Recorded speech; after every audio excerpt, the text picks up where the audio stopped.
अविनाश, तुम कब मेरी बात सुनोगे? आखिर मैं तुम्हारी पत्नी हूं। काव्या ने गुस्से में अविनाश से कहा। अविनाश बिना बोले घर से बाहर निकल गया। अब ऐसा हर दिन होता है। काव्या अपनी सास सुलोचना जी की बहुत इज्जत करती थी, लेकिन सुलोचना जी हमेशा उसे नीचा दिखाने की कोशिश में लगी रहती थी। आज भी वही काव्या ने सुबह जल्दी उठकर नाश्ता बनाया। अविनाश को सूजी का हलवा बहुत पसंद था, इसलिए उसने नाश्ते के साथ हलवा भी बनाकर सभी को परोस दिया। उसके ससुर रमेश जी ने सुलोचना जी को टोकते हुए कहा, यह क्या फिजूल खर्ची है, सुबह सुबह देसी घी का हलवा। सुलोचना जी ने काव्या को डांटते हुए पूछा, क्यों बहू, ये देसी घी क्या तेरे मायके से आया है? मान जी, वो इन्हें हलवा बहुत पसंद है, इसलिए थोड़ा सा बनाया है। यह कहकर काव्या अविनाश की तरफ देख रही थी। शायद वो कुछ बोले, तभी सुलोचना जी ने कहा, मैं सब जानती हूं, मेरे बेटे का बहाना करके खुद खाने का मन होगा। अविनाश चुपचाप नाश्ता करते रहे। काव्या की आंखों से आंसू छलक गए। इससे ज्यादा बुरा तब लगा जब अविनाश बिना हलवा खाए ही ऑफिस के लिए चल दिए। काव्या घर का काम समेटने में लग गई। इधर सुलोचना जी बाहर ड्राइंग रूम में बैठकर बड़बड़ाती रही। काम करके काव्या अपने कमरे में जाकर रोने लगी। कितने नाजों से पाला था उसे उसके पापा ने, उसे आज भी याद है। एक बार उसने गाजर के हलवा बनाने के लिए कहा था, लेकिन मौ ने सूजी का हलवा बना दिया था। पापा को जब यह पता लगा तो वे तुरंत बाजार गए, वहां से ढेर सारा गाजर का हलवा लाए थे और उस दिन बिना कहे 2-3 दिन में गाजर का हलवा बनने लगा। आज उसे सूजी के हलवे के लिए कितनी बातें सुनाई जा रही हैं। उसे गुस्सा सास ससुर पर नहीं अविनाश पर था, जो कि कुछ नहीं बोल पाए। शाम को जब उसने अविनाश से शिकायत की तो वो बस इतना ही बोले, इस घर में केवल मौ की पसंद का खाना बनता है, आगे से मेरी पसंद का कुछ मत बनाना। काव्या ने अविनाश से बात करनी बंद कर दी। आखिर क्या कसूर था काव्या का? यही कि वह अविनाश से बहुत प्यार करती है। इसी तरह कुछ दिन बीत गए। एक दिन काव्या ने सुलोचना जी से कहा, मान जी, मैं अपने घर जाना चाहती हूं कुछ दिन के लिए। अगर आप कहें तो आज ही चली जाऊं। कई दिन पहले मौ का फोन आया था, कह रही थी पापा की तबीयत ठीक नहीं है। सुलोचना जी, वहां जब भी जाती है 1 सप्ताह से वापस नहीं आती। घर का काम कौन करेगा?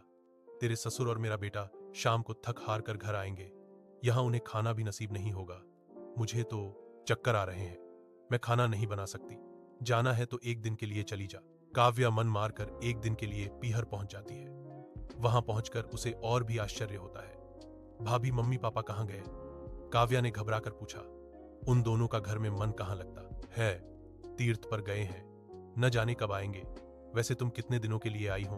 क्योंकि मुझे भी अपने पीहर जाना है। संगीता भाभी का यह व्यवहार देखकर काव्या चौंक गई। क्या ये वही भाभी हैं जो उनसे बहुत स्नेह जताती थी? काव्या सोफे पर बैठी सोच रही थी। अच्छा, वो जो भैया ने मकान के पेपर साइन करा लिए थे, मैंने अपना हिस्सा छोड़ दिया था, शायद उसी साइन के लिए मेरे से प्यार जताया जा रहा था। काव्या उठकर खड़ी हो गई। भाभी, मुझे कुछ काम याद आ गया, मैं फिर आऊंगी, कहकर वह तेजी से घर से बाहर निकल गई। पीछे से गेट बंद होने की आवाज से वह समझ गई कि उसके जाने से भाभी को कोई खास फर्क नहीं पड़ा। भारी कदमों से चलते हुए वह मंदिर पहुंच गई, क्योंकि शाम से पहले यदि ससुराल जाती तो सुलोचना जी उससे कई सवाल करती। मंदिर में जाकर उसने भगवान के दर्शन किए, बस न कुछ मांगा न कुछ बोला। भगवान के चरणों में शीश नवाकर वह बाहर आकर बैठ गई। तभी सामने के पेड़ के नीचे उसे अपने माता पिता बैठे दिखाई दिए। काव्या भागकर उनके पास पहुंची। काव्या को देखकर उसकी मौ रोने लगी। बेटी, तू यहां कैसे? पापा ने पूछा। वो छोड़िए, ये बताइए आप यहां कैसे? आप तो तीर्थ यात्रा पर गए थे। काव्या के सब्र का बांध टूट गया, उसकी आंखों से आंसू बह रहे थे।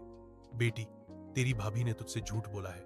बिजनेस में पैसा लगाने के लिए तेरे भैया ने मकान अपने नाम करा लिया, मकान के कागज गिरवी रखकर साहूकार से कर्ज ले लिया। उसके बाद हम बोझ बन गए, हमें घर से निकाल दिया। पापा, अब क्या होगा? काव्या ने रोते हुए पूछा। बेटी, तू चिंता मत कर, हम कहीं वृद्धा आश्रम में चले जाएंगे। तू अपनी ससुराल जा, वहां किसी को यह बात मत बताना। अपने मौम बाप को इस हाल में देखकर वह उन्हें अपने साथ ले जाना चाहती थी, लेकिन जहां उसकी कद्र नहीं है वहां मौम बाप की क्या इज्जत होती। भारी मन से काव्या ससुराल की ओर चल दी। आज उसे अपने लड़की होने पर अफसोस हो रहा है। काश वो अपने माता पिता के लिए कुछ कर पाती। घर आकर उसने बहुत मुश्किल से घर का काम निपटाया।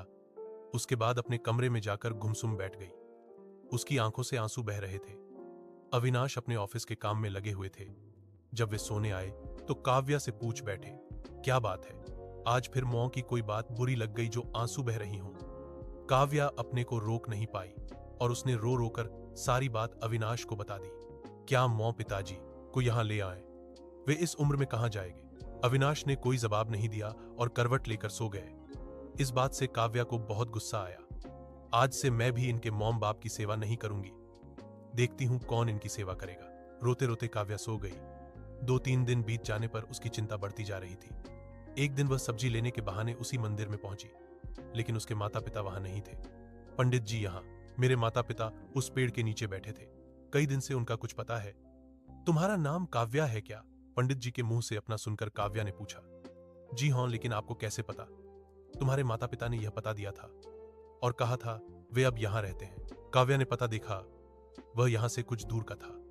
काव्या ने मंदिर के बाहर निकलकर ऑटो रिक्शा किया और उस पते पर पहुंच गई। दरवाजा खटखटाया तो एक लड़की निकल कर आई। यहां का पता मुझे पंडित जी ने दिया है। काव्या बोली, आप काव्या दीदी हो, अंदर आ जाओ। काव्या को कुछ समझ नहीं आया। वह अंदर गई तो देखा उसके माता पिता सोफे पर बैठे थे। काव्या उन्हें देखकर रोने लगी। बेटी अब क्यों रो रही है? तेरे कारण हमें यह मकान मिल गया। काव्या आश्चर्य से उनका चेहरा देखने लगी। लेकिन मौ, आप यहां कैसे और ये लड़की कौन है?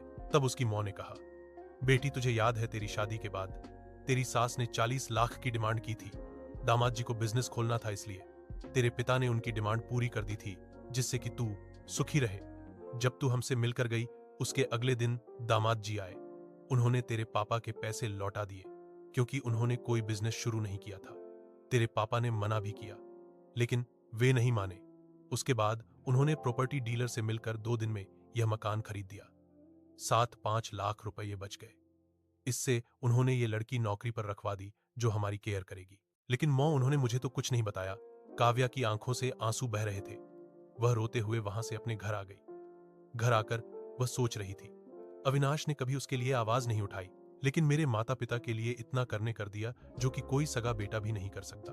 रात को उसने अविनाश से पूछा, आपने ऐसा क्यों किया? अगर मांझी को पता लग गया तो क्या होगा? अविनाश का जवाब सुनकर काव्या रोने लगी। अविनाश ने कहा, जैसे तुम्हारे लिए ये माता पिता हैं, वैसे ही मेरे लिए भी तो वो माता पिता हैं। मैंने पैसे लेते समय ही सोच लिया था कि एक दिन ब्याज के साथ सारे पैसे लौटा दूंगा, लेकिन जब बिजनेस शुरू नहीं हो पाया तो मैं इन पैसों को अपने पास रखकर सही समय आने का इंतजार कर रहा था। अगर मैं तुम्हारे माता पिता को अपने घर ले आता तो उनका आत्मसम्मान हर दिन उन्हें धिक्कारता। बेटी के घर वे रहना पसंद नहीं करते, वे अपमानित न हो, इसलिए मैंने ये सब किया। अविनाश, मुझे माफ कर दो, आज तक मैं तुम्हें गलत समझती रही। तभी पीछे खड़ी सुलोचना जी बोली, बेटी, वह पैसा हमने उधार लिया था, वह तुम्हारे पिता की अमानत थी। मैंने और अविनाश ने पहले ही फैसला किया था कि ब्याज के साथ तुम्हारे पैसे लौटा देंगे। चल अब सो जा, सुबह नाश्ता टाइम पर नहीं बना तो अच्छा नहीं होगा। उनकी बात सुनकर काव्या, अविनाश और सुलोचना जी जोर से हंसने लगे।